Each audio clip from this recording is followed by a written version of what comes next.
Kehidupan yang baik dibangun berdasarkan hubungan yang baik. Ada dua pertanyaan yang diajukan.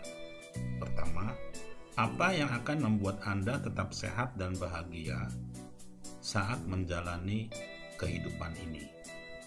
Pertanyaan kedua, jika Anda akan berinvestasi untuk masa depan, di mana Anda akan menginvestasikan waktu dan energi Anda? Ada survei baru-baru ini terhadap kaum milenial yang menanyakan apa tujuan hidup terpenting mereka. Lebih dari 80% mengatakan bahwa tujuan hidup utama mereka adalah menjadi kaya. Dan 50% lainnya, yaitu orang dewasa muda yang sama, mengatakan bahwa tujuan hidup utama mereka adalah menjadi terkenal. Sayangnya, gambaran akhir mengenai tujuan hidup yang mereka pilih hampir tidak mungkin diketahui, dilacak, atau ditelusuri. Tapi bagaimana halnya jika ternyata kita dapat mengikuti seluruh kehidupan mereka selama mereka masih hidup?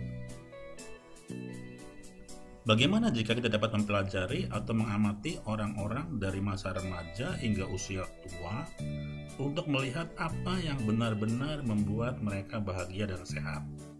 Dan kami melakukan itu. Harvard Study of Adult Development mungkin merupakan studi terpanjang tentang kehidupan orang dewasa yang pernah dilakukan. Selama 75 tahun, kami telah melacak kehidupan 724 pria. Tahun demi tahun, bertanya tentang pekerjaan mereka, kehidupan rumah tangga mereka, tanpa kami mengetahui bagaimana kisah hidup mereka nantinya. Studi seperti ini sangat jarang.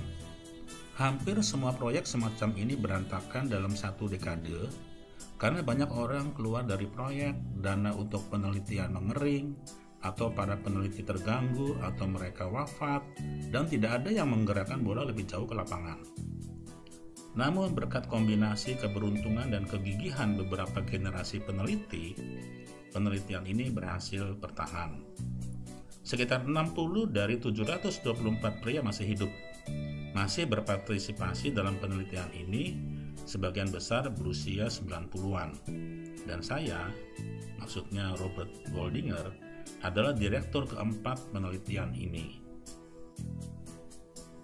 Sejak 1938, kami telah menelusuri kehidupan dua kelompok pria. Kelompok pertama adalah mahasiswa tahun kedua di Harvard College. Mereka semua menyelesaikan kuliah selama Perang Dunia Kedua, dan kemudian sebagian besar pergi untuk berperang. Dan kelompok kedua yang kami ikuti adalah sekelompok anak laki-laki dari lingkungan termiskin di Boston. Anak-anak yang berasal dari keluarga paling bermasalah dan kurang beruntung pada tahun 1930-an. Sebagian besar tinggal di rumah petak, banyak yang tidak memiliki air panas dan air dingin. Mereka semua diwawancarai dan diberikan pemeriksaan kesehatan. Kami pergi dari rumah ke rumah, mewawancarai mereka, termasuk orang tua mereka. Kemudian para remaja ini tumbuh menjadi dewasa dan masuk ke semua lapisan masyarakat. Ada yang menjadi pekerja pabrik, pengacara, tukang batu, dokter, bahkan ada yang menjadi pecandu alkoholisme, dan lain-lain.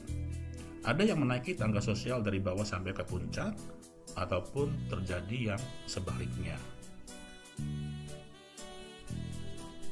Para pendiri penelitian ini tidak akan pernah membayangkan dalam mimpi mereka bahwa saya, maksudnya Robert Waldinger, akan berdiri di sini hari ini 75 tahun kemudian memberitahu Anda bahwa penelitian ini masih berlanjut. Setiap 2 tahun, staf peneliti kami yang sabar dan berdedikasi memanggil orang-orang yang kami teliti dan menanyakan apakah kami dapat mengirimkan satu set pertanyaan lagi tentang kehidupan mereka. Banyak pria dalam kota Boston bertanya, mengapa Anda terus ingin mempelajari kami? Hidup kami tidaklah menarik. Jadi, apa pelajaran yang didapat dari puluhan ribu informasi yang telah kami kumpulkan dari kehidupan mereka? Nah, Pelajarannya bukan tentang kekayaan atau ketenaran atau bekerja lebih keras dan lebih keras lagi. Namun pesan paling jelas yang kami dapatkan dari penelitian selama 75 tahun ini adalah hubungan yang baik membuat mereka lebih bahagia dan sehat. Kami telah memperoleh 3 pelajaran penting tentang hubungan atau relasi. Yang pertama adalah bahwa hubungan sosial sangat baik bagi kita, dan kesepian itu ternyata mematikan.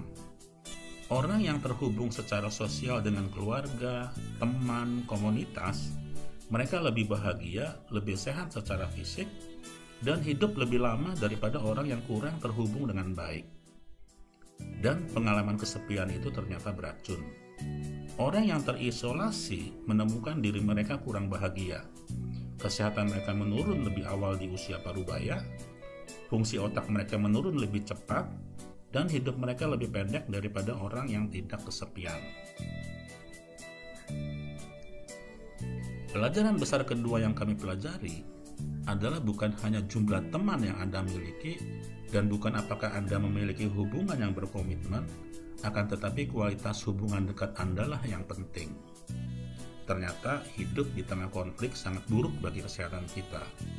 Perkawinan dengan konflik tinggi misalnya, tanpa banyak kasih sayang, ternyata sangat buruk bagi kesehatan kita, bahkan mungkin lebih buruk daripada perceraian.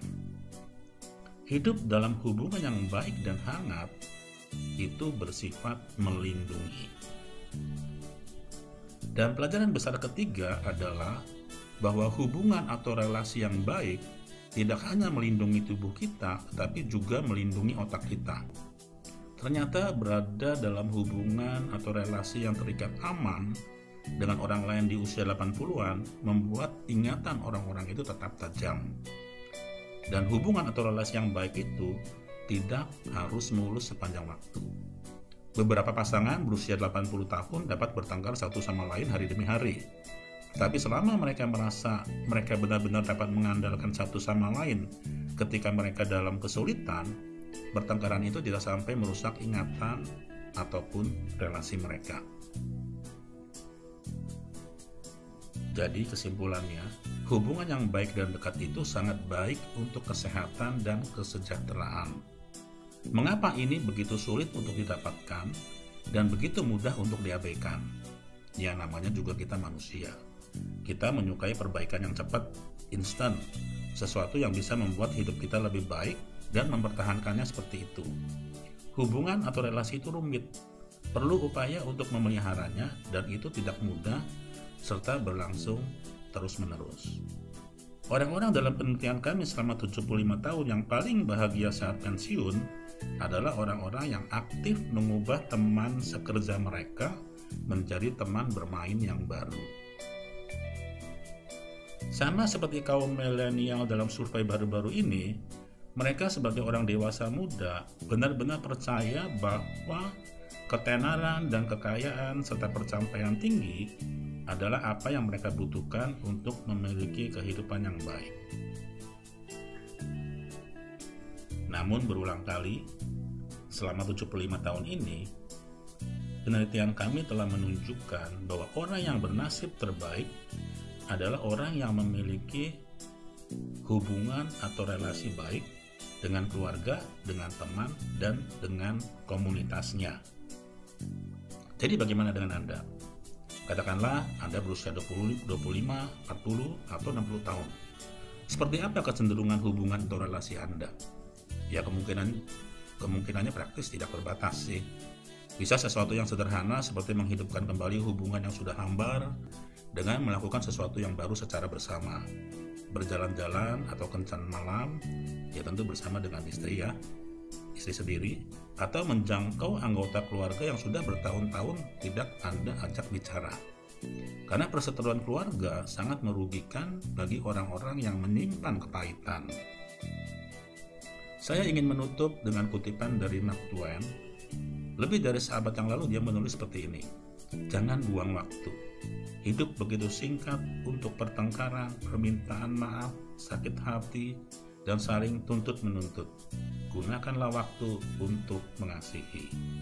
Kehidupan yang baik dibangun berdasarkan hubungan yang baik. Ini adalah pustaka, para sahabat bisa melihat dan membacanya jika ingin lebih detail. Terima kasih, sampai jumpa.